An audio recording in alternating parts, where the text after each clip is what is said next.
On sait finalement plus très bien à qui vous vous adressez. Nous, on ne les appelle pas des photos érotiques.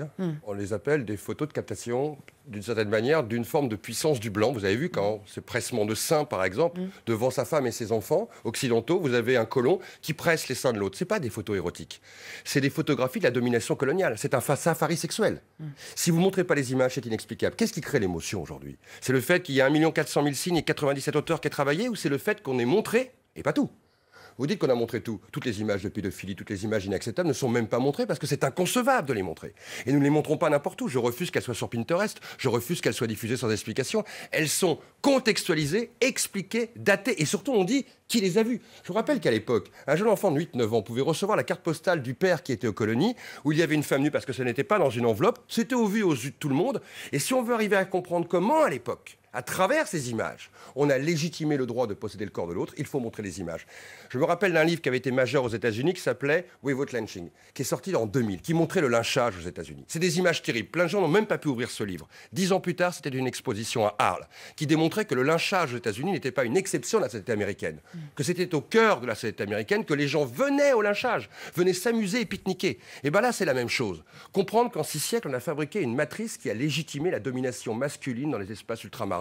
Et qu'est-ce qu'il en reste aujourd'hui? Alors justement, vous parlez de l'héritage aujourd'hui de cette histoire, en faisant notamment le parallèle avec l'exploitation sexuelle, la prostitution, je pense notamment à la Thaïlande, mais on peut parler aussi du Sénégal. Vous pensez qu'il y a vraiment une ligne, enfin, que cette histoire s'inscrit dans une ligne droite Pratiquement tous les pays qui connaissent aujourd'hui une prostitution du nord vers le sud, où des gens prennent des charters en pensant que là-bas la chair sera moins chère, d'une certaine manière, s'appuient tous sur des pays qui ont connu ces systèmes qui se sont mis en place avec le colonisateur ou les Américains pendant la guerre du Vietnam pour la Thaïlande et les Philippines, par exemple, avec une historicité que nous connaissons. Ce n'est pas un hasard. S'il y a la Thaïlande, Saint-Domingue, le Sénégal, le Kenya, ces histoires s'inscrivent dans une très longue traçabilité. Et quelque part, on a déstructuré ces sociétés en faisant... Vous prenez un pays comme Djibouti, par exemple. C'est une construction de militaires d'avoir fabriqué Djibouti comme un des plus grands bordels du monde, parce que c'est sur les routes maritimes des militaires et des bateaux de commerce. Et vous arrivez à comprendre comment encore aujourd'hui Djibouti s'inscrit dans cette historicité-là. Sinon, vous pensez que toutes ces choses-là sont, comme beaucoup le pensent,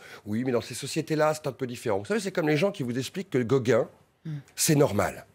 Non, Gauguin, c'est pas anormal. C'est anormal. Une jeune fille de 11, 12, 13 ans, c'est anormal. Oui, mais ces sociétés-là, non.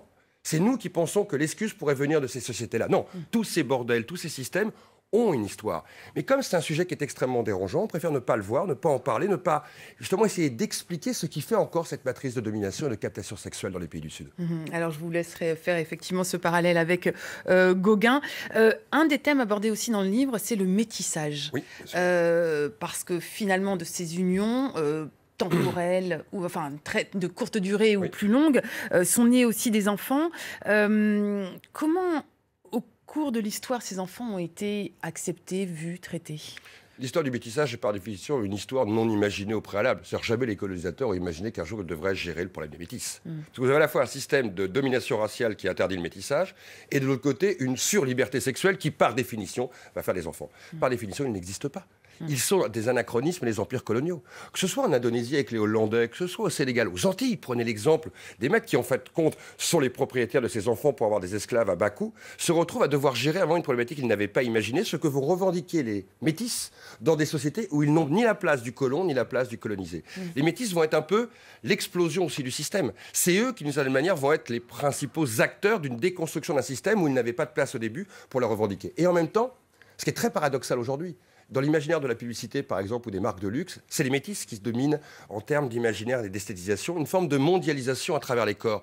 L'histoire du métissage est, elle aussi, une histoire extrêmement paradoxale, un peu comme la langue française. Nous parlons français, comme dit Alain Mabancou, il était avec moi à Blois pour parler de ce livre, justement, ce week-end au rendez-vous de l'histoire. Il dit « Nous avons hérité de la langue française ». Mais c'est pendant une époque qui s'appelait la colonisation. Et bien pareil, le métissage, c'est l'héritage de ces 6 siècles d'histoire. C'était cette histoire jamais racontée qui est devenue aujourd'hui une des réalités de nos temps, à la fois dans les empires, mais aussi, regardez, dans nos sociétés occidentales à travers les immigrations. Et tout ça a aussi une longue traçabilité, comment l'autre métis a été regardé.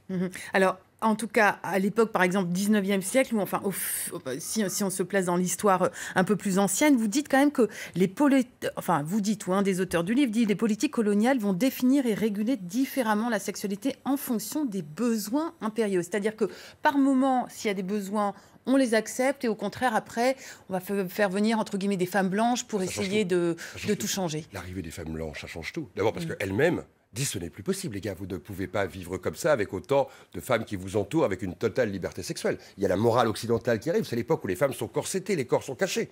Donc l'arrivée de la femme blanche va modifier totalement les rapports. On va organiser à côté de la vie matrimoniale des couples colons blancs le bordel. Et dans tous les empires, ce sont les États qui matricent les bordels, qui organisent par la loi. À Alger, quand les Français arrivent en 1830, la première chose qu'ils mettent en place, c'est la prostitution.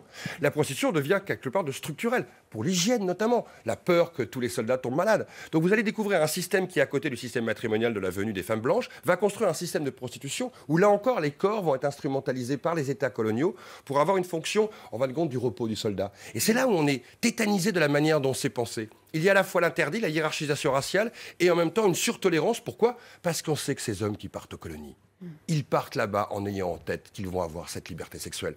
Il y avait des livres comme L'art d'aimer aux colonies de Dr Jacobus, qui recevait tout petit colon français avant de partir, où en 450 pages, on lui expliquait comment étaient les femmes de là-bas, avant même qu'ils les découvrent. Ça fabriquait les cerveaux de ces jeunes de 20, 21, 22, 23 ans qui allaient aux colonies, et qui déjà savaient qu'ils étaient autre chose, les maîtres blancs, d'une certaine manière, dans un immense harem-monde. Imaginez donc l'arrivée de la femme blanche. Et la femme blanche, c'est l'interdit absolu. Interdiction des touchés. Je vous rappelle qu'aux États-Unis, 93% des lynchages, les hommes étaient castrés. Parce qu'ils avaient osé regarder, parler ou voir la femme blanche. Alors, vous parlez des États-Unis. Votre livre est censé être traduit... Dans un an aux États-Unis. Dans un an aux États-Unis. Vous avez des projets au Japon. Et pourtant, à chaque fois, dans chaque société, ça provoque des crispations. C'est normal. Nous sommes en train de découvrir ce qu'a été l'histoire de la domination masculine. C'est une longue histoire. Elle n'est pas née avec MeToo. Elle ne s'arrêtera pas dans les quelques mois qui viennent. C'est une très longue histoire parce que c'est l'histoire de la manière dont l'homme a pensé que cette terre lui appartenait. Mais à la fois la terre et la moitié des êtres humains, les femmes. Et aux colonies, cette liberté elle était encore plus terrible dans l'absolu puisqu'il n'y avait pas la morale. Ni chrétienne, ni occidentale, ni le respect de l'autre. Le corps était un objet. Et là, on découvre comment ceux qui ont ici déjà capté l'autre et le corps de l'autre, dans la domination masculine très classique occidentale, se sont là-bas totalement libérés. C'est très complexe d'aborder l'histoire de la domination, parce que par définition, ça nous fait peur. Ça nous fait peur parce que c'est en train de bouleverser tous nos repères. Justement quand ça devient un sujet d'histoire, une réflexion, et justement quand on renvoie le miroir, les images. Merci beaucoup Pascal Blanchard. Je rappelle donc le titre de cet ouvrage collectif, Sexe, race et colonie. Merci à toutes et à tous d'avoir été avec nous. L'info continue sur France 24.